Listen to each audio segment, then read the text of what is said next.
Hello friends, welcome to Aarti's kitchen. આજે આપણે બનાવીશું રાવણાનું જ્યુસ કે પછી જામુન જ્યુસ પણ કહી શકાય.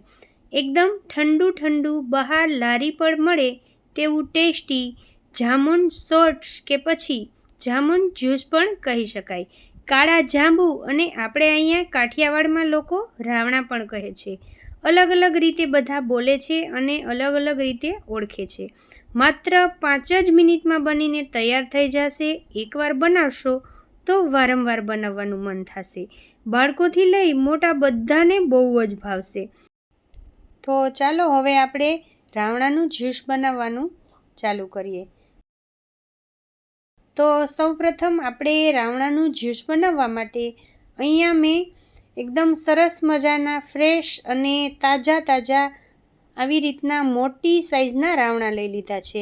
આ અમારી ઘરની જ વાડીના રાવણા છે. મેં અત્યારે બહારથી નથી લીધેલા, પરંતુ અત્યારે રાવણાની સિઝન પણ ચાલી રહી છે. તો સરસ મજાના બજારમાં પણ એકદમ સરસ ફ્રેશ અને તાજા રાવણા આપણને મળી જાય છે.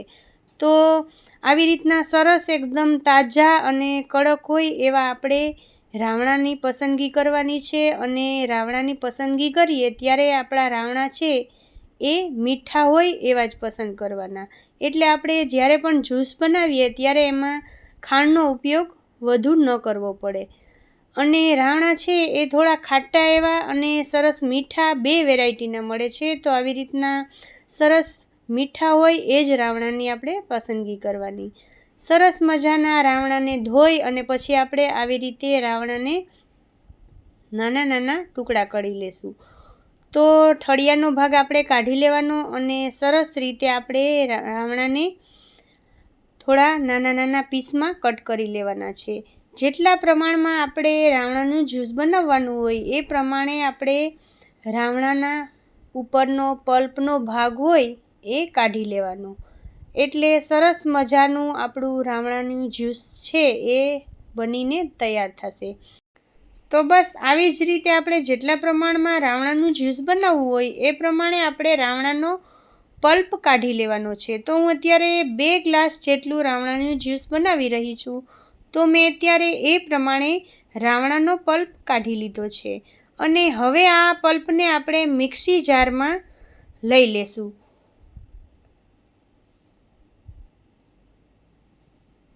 તો વધુ પ્રમાણમાં તમે રાવણાનું જ્યુસ બનાવતા હોય તો તમારે મિક્સી જારનો મોટો ડબરો પણ યુઝ કરી શકો છો. પણ અત્યારે હું 2 ગ્લાસ જેટલું જ બનાવી રહી છું, તો મેં નાનો ડબ્બો યુઝ કર્યો છે. તો હવે આપણે એમાં 2 ચમચી જેટલી ખાંડ ઉમેરીશું. સાથે આપણે ફુદીનાના થોડા પાન લઈ લેશું અને સાથે આપણે એમાં 1/4 ટીસ્પૂન જેટલું સંચર પાવડર અને 2 પીંચ જેટલી લાલ મરચું પાવડર, સાથે આપણે 1 કપ જેટલું ઠંડુ પાણી એડ કરીશું. જો તમારે આમાં બરફના ટુકડા એડ કરવા હોય તો પણ કરી શકાય અને લાલ મરચુંની જગ્યાએ કાળા મરીનો પાવડર એડ કરવો હોય તો પણ કરી શકાય. હવે આપણે આને મિક્સી જારમાં ગ્રાઇન્ડ કરી લેશું. તો બસ 1 જ મિનિટમાં આપણું રાવણાનું જ્યુસ કહો કે પછી લારી પર મળે તેવું એકદમ ટેસ્ટી સરસ મજાનું ઠંડુ ઠંડુ જામુન શોર્ટ્સ બનીને તૈયાર થઈ ગયું છે.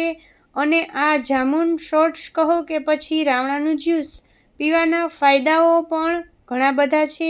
તો જ્યારે પણ આપણને આ જ્યુસ પીવાનું મન થાય ત્યારે આપણે માત્ર 5 મિનિટની અંદર બનીને તૈયાર થઈ જાય છે અને બનાવીને પી શકીએ છીએ. અને નાના મોટા બધાને પસંદ આવે એવું સરસ મજાનું ટેસ્ટી આ જામુન જ્યુસ બનીને તૈયાર થાય છે.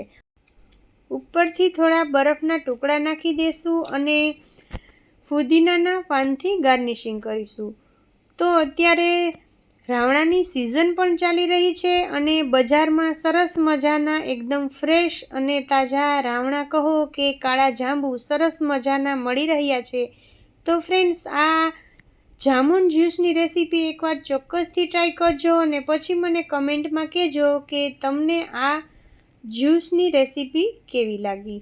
જો તમને મારી રેસીપીઓ ગમતી હોય અને હજુ સુધી ચેનલને સબસ્ક્રાઈબ ન કરી હોય તો સબસ્ક્રાઈબ કરજો અને બાજુમાં આપેલી ઘંટી દબાવજો, એટલે નવી નવી રેસીપીના નોટિફિકેશન તમને આવે. વિડીયો પસંદ આવ્યો હોય તો એક લાઈક ચોક્કસથી કરજો અને ફ્રેન્ડ્સ ફેમિલીમાં શેર પણ કરજો. ફરી મળીશું એક હેલ્ધી, ટેસ્ટી અને નવી રેસીપીના વિડીયો સાથે.